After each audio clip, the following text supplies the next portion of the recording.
কাৰণে একোটাকে বৰ্তমান প্ৰদান কৰিবলৈ আমাৰ ছাত্ৰ সন্থা অসম সেনাৰ কৰ্মকৰ্তা আগমন অনুৰোধ জনাইছোঁ। আমি কিছু সময়ৰ পাছতে আমাৰ শ্ৰদ্ধাঞ্জলি অনুষ্ঠানটো আৰম্ভ কৰিব বিচাৰিছোঁ। ছাত্ৰ সন্থা অসম সেনাৰ কৰ্মীসকলক উপস্থিত ৰাইজৰ কাৰণে একোটাকে মমবাতি প্ৰদান কৰিবৰ কাৰণে অনুৰোধ জনাইছোঁ।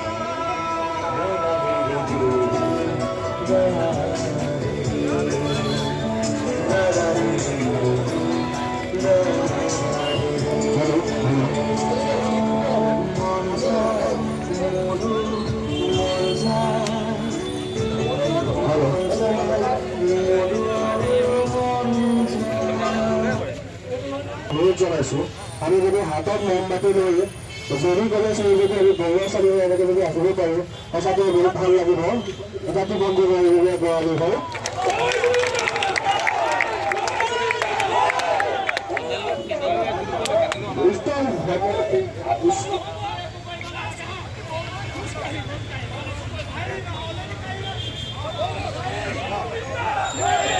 कैंडल